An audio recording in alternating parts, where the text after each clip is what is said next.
Today I'm going to be telling you guys 3 stories. Earlier this year, there was a global electronics company. They do about $60 billion of revenue per year. And they were very excited to build their first generative AI application. Their supply chain leaders were tired of waiting on answers from their own analytics teams. They all have big analytics teams, but whenever they asked a question and they needed to make a decision very quickly, it would take a very long time for them to be able to get the answers that they wanted. And so most of us here are somewhat knowledgeable in generative AI to be able to know that there's a low-hanging fruit in the space of generative AI, which is the opportunity of being able to ask a question real time, right? And using your, generative AI tool of choice to be able to generate an SQL query, right? So for example, in this case, you have a table of orders. Now, this is an oversimplification, of course, for you guys to be able to understand this. A table of orders where you've got, for every order, you know who the vendor is, and you know whether it was on time or late. And it's a simple question that they say, well, show me the proportion of vendors that were on time. Yeah? Okay. So the data scientists and that were building this application, they went ahead, tested this one, created a bunch of SQL queries, and they get this output. So this is the output that they got. They got vendor A at 5%, B at 7%, and vendor C at 50%, which seems to show that vendor C needs some talking to, right? So they went ahead and deployed this application. A few days later, we get a call from one of their senior leaders who asked the same question, and they got this result. So, as we all do, we jump into conclusions, right? Picked up the phone, called vendor A, and went off on a rant. Now, vendor A has no idea what's going on, right? What do you guys think happened in this case? It seems like it should be pretty straightforward, right? Well, let me give you a hint. This is what the aggregate data looked like. So if you see, I can see some smiles around now. You guys can kind of see what happened, right? So on the left, what it was doing was it was taking for vendor A, the number of late orders, which was 20, divided by the total number of orders for vendor A, which was 400. Which is why you got a value of 5% on the left. But then when they ran it a different time, the query that was generated was something like this. And now it was dividing the same 20 late orders by the total number of late orders. So you see how something so simple significantly gave a different answer. And in this case, a scene of embarrassment for the supply chain leader, right? So the lesson that we learn here is that just because, generative AI inconsistency of not being able to generate the same output every time, even though you ask the exact same input. And now this is not new for many of us, but those of us that come from the area of programming and computer science, it's ingrained in our minds that if it worked one time, it should work the remaining times because I have hard-coded the logic. How else could it be? But the inherent stochasticity of generative AI pretty much, breaks that assumption, right? So this doesn't mean that we have to, completely ignore generative AI in this case. What we suggested to them was, you know what? Let the developers use this feature. Let them use this feature, come up with the SQL queries, but then feed them into a database of verified queries. But then when the business users, when the leaders want to use it, create an application for them where when they ask a question, you'd run a similarity match to the already existing questions in the database, pick an already verified query, and then generate the output. So you're still using generative AI from the developer's perspective, but the end users are now using AI, classical AI, with some sort of cosine similarity or something, but they're picking from queries that are already verified, right? So just because you can apply generative AI to run SQL queries on the fly doesn't mean you should allow the inconsistencies of generative AI to impact your decisions that you make. Right? But one of the nice things that came out of this after we did this exercise was that the business leaders, their trust in the system and their trust with the data scientists increased after we brought them into the loop and said, well, this is what happened. We're sorry. But going forward, you're always going to be getting verified queries from now on. And that increase in trust was a significant byproduct for the future performance of that company. And then increase the collaboration significantly, right?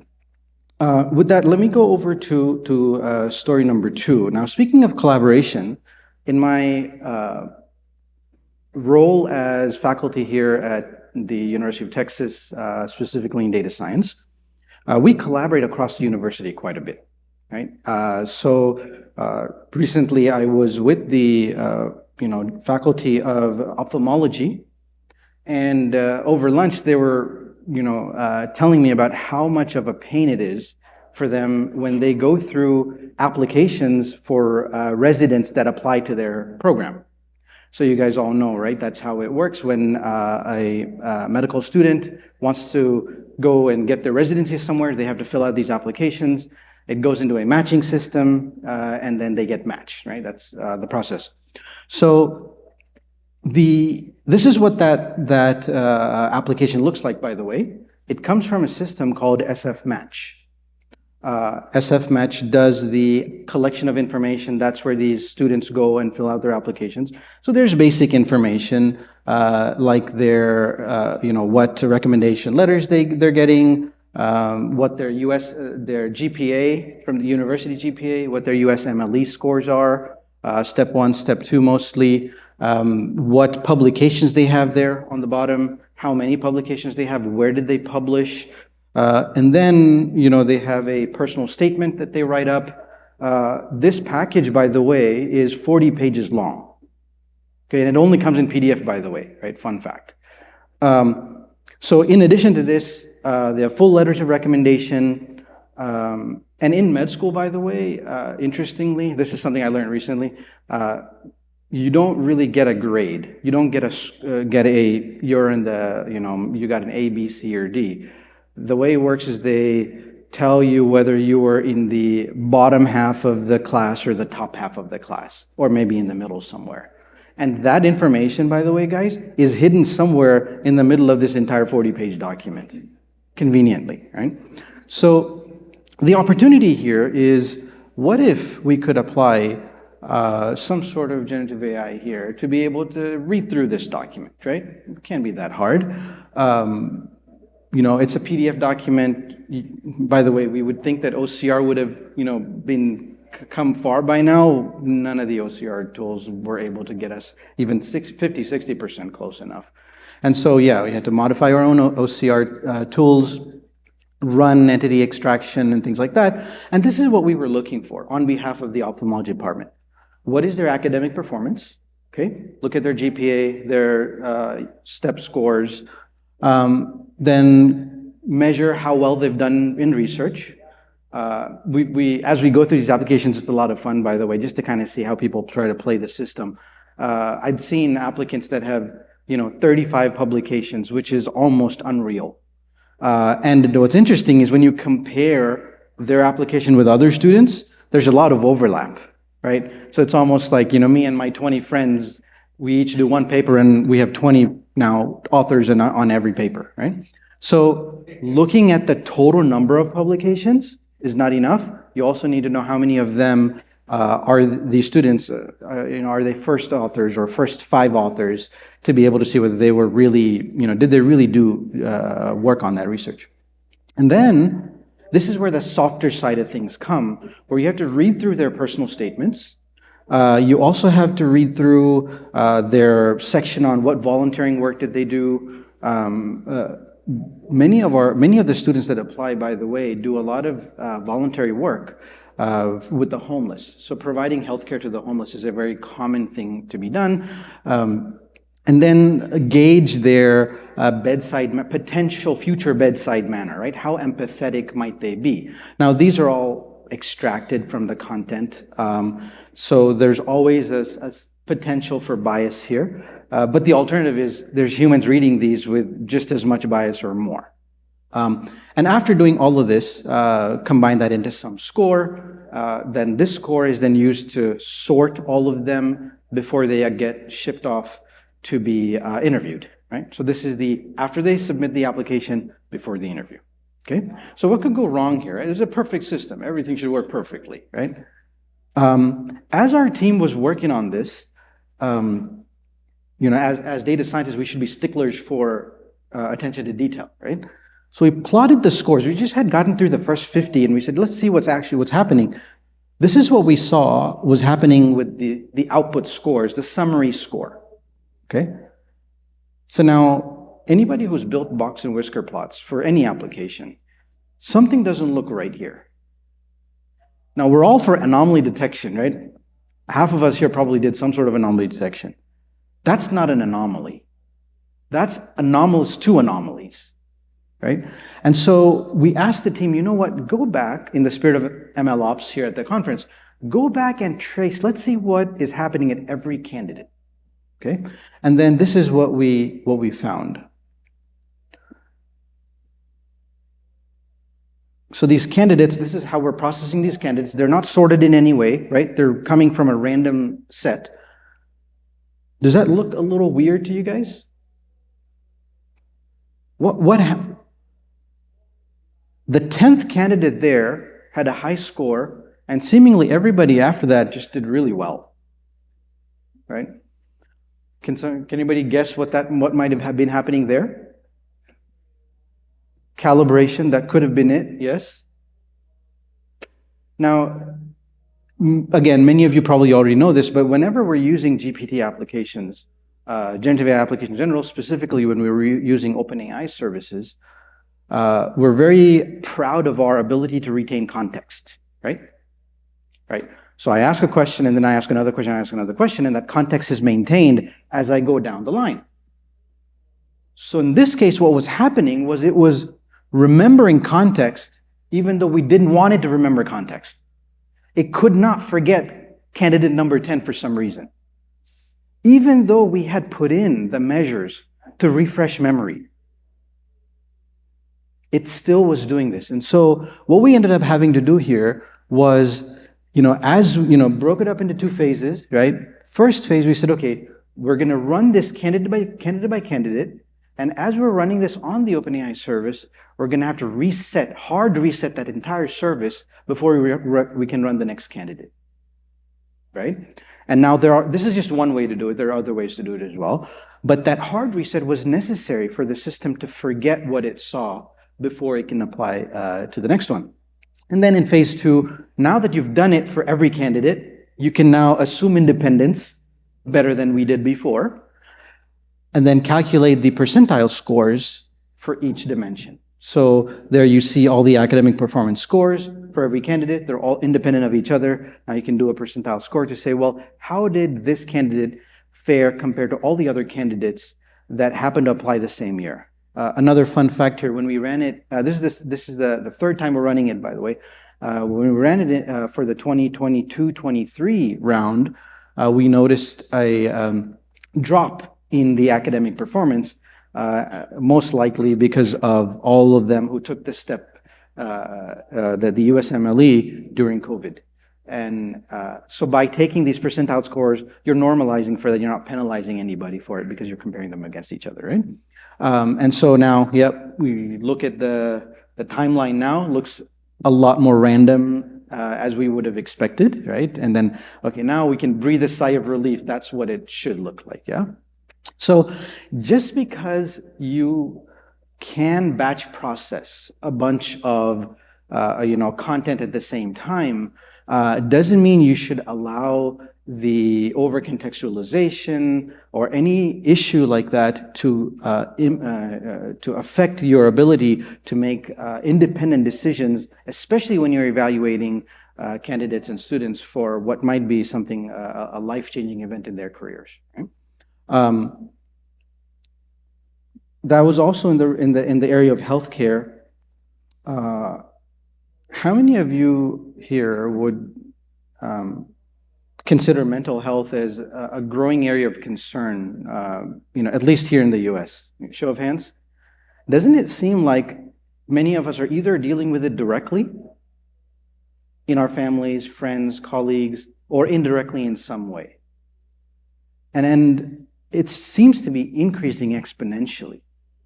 COVID didn't help with that at all. But the problem in trying to solve that or trying to help with that is that there's never enough therapists. So there's telehealth companies that have come on, some really good ones, by the way, if you haven't seen them. 7 Cups is a really good one. Amwell is another one. There's many that are in this space and they're doing really well, but they're never enough therapists. Because these therapists these are experts who are experts in CBT therapy, DBT, which are very complex when you deal with suicidal patients. So the opportunity was, what if you could leverage one of these existing telehealth applications to then train them to be able to behave like a therapist? Now, why would you ever do this? A lot of times, when somebody is calling these lines or you're trying to use these apps, it's usually in the middle of the night or at some random time of the day. They don't schedule their anxiety, right, from 8 to 5. And when they do call, the last thing you want to happen is for that call to go to voicemail. Can you imagine what it might be like for somebody who's right at the edge and the feeling of what it might be to not even be answered? So if we were to implement something like this, right, we thought, okay, you know what? You'd be trained on specialized therapies, available 24/7, multi-language support, right, when you have people that need it in different languages. And then, it would be focused and unbiased, so there wouldn't be any issue with picking certain calls or spending more time with one patient or another. So we went ahead and built that application, and it took a few weeks for it to sort of build up momentum, but then by the 2-month mark, the users on the app was growing crazy. But at the time, we asked the team to pause for a few days at that point, and we did so patient calls were down, by the way, so they weren't calling as much now that they were using the app. Great, right? What could go wrong? Yeah? When the therapists did follow-up calls with some of these patients, this is what they found out. Patient frustration was high. And when we dug deeper, spoke to some of these patients, this is what was common. Thanks for trying, but I feel betrayed. Betrayed why? Because when I was at the edge of the line, and when I shared my feelings, and when I shared the fact that I was vulnerable, the system responded, I know how you feel. So an AI system that has no feeling is telling me it knows how I feel. And that was the last straw. Guys, none of us want to see that. Right? Whether it's personal, whether it's in your family, whether it's in your friends, you never want to see that, right?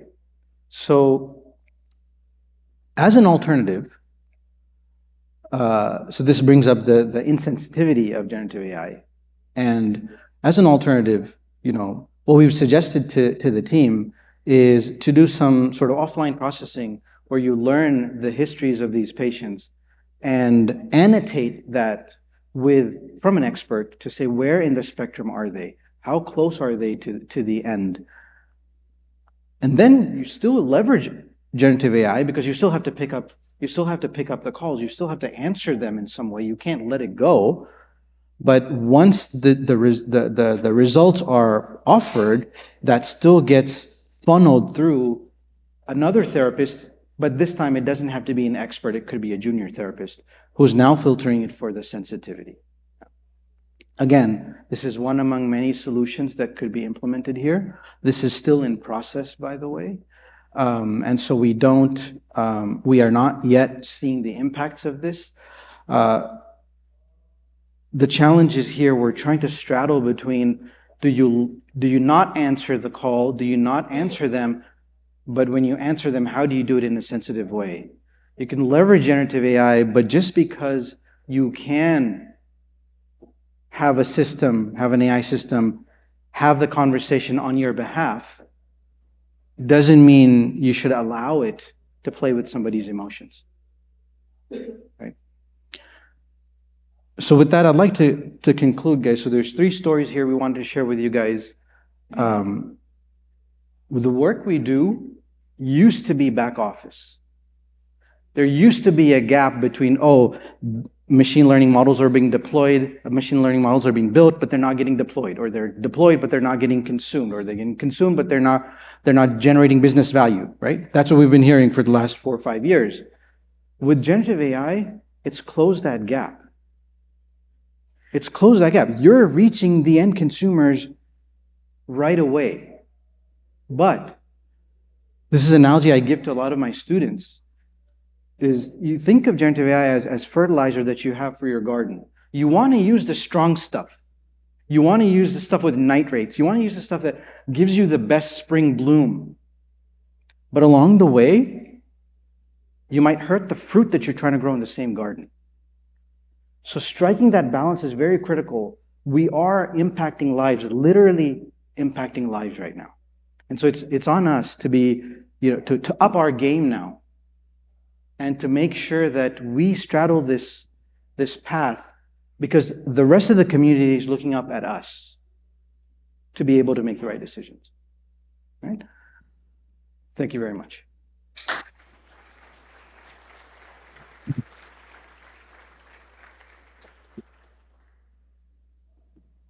Thank you so much, Dr. Iyoob. I think we have some time for questions. So please raise your hands and a mic will come to you for questions.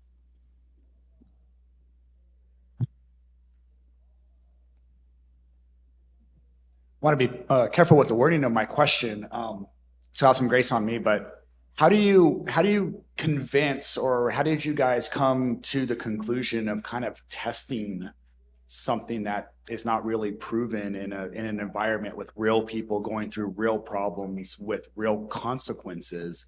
I sure hope no one ended up committing suicide from a chatbot that was giving them help. In some of our industries that have very highly consequential decisions to make based on these AI models, how are you guys kind of towing the line in that respect? Very, very, very good question. In the case, I think I heard this yesterday by one of the speakers here. In the space of healthcare specifically, even among all of the mission critical or critical applications that are out there, healthcare is as critical as it gets. There's no concept of fail fast in healthcare, right? That's not an option.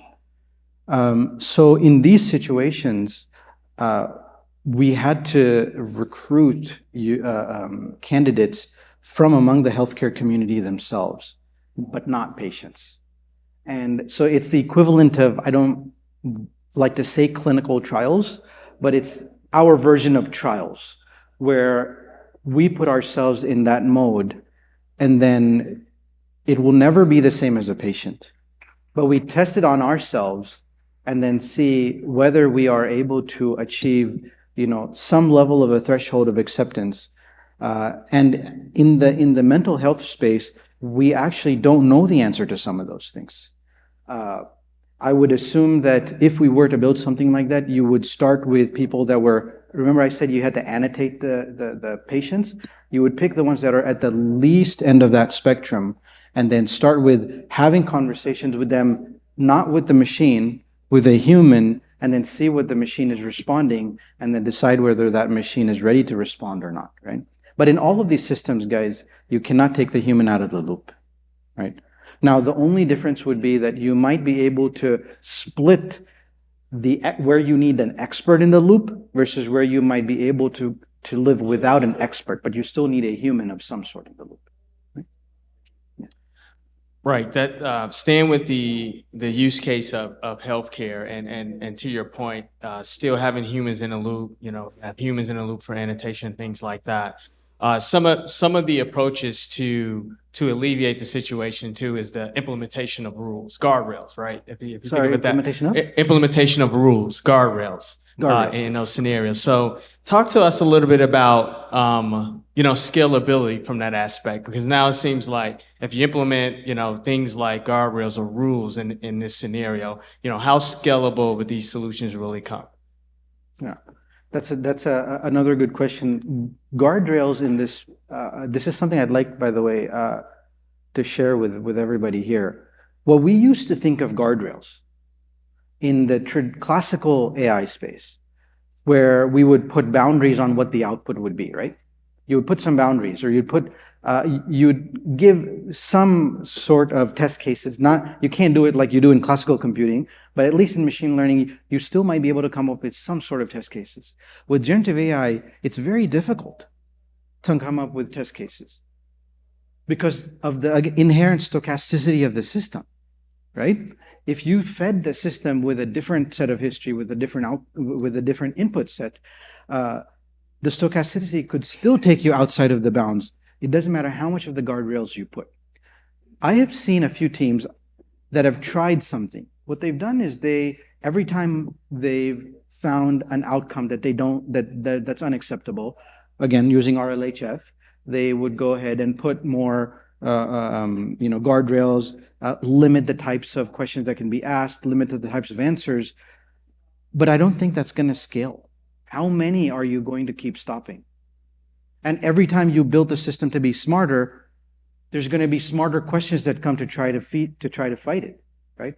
So the way to handle some of those, what we're doing in the enterprise scale, this is the work that we're doing with Kyndryl, is we are trying to separate out, like we did in story number 2, separate out the cases where you're using generative AI to actually answer questions, to actually do workloads, and then from that, identify the ones that are acceptable, that are already tested to be accurate, and then feed that into a repository of its own. It'll take time to build that, right? It does take time to build those repositories, but use generative AI to build the repository, not for the end users to use them. And then the end users are now able to interact with this repository that is already validated. Now, it's easier said than done. I know it's easier in transactional systems, but even in non-transactional, so that's the direction where most people are going.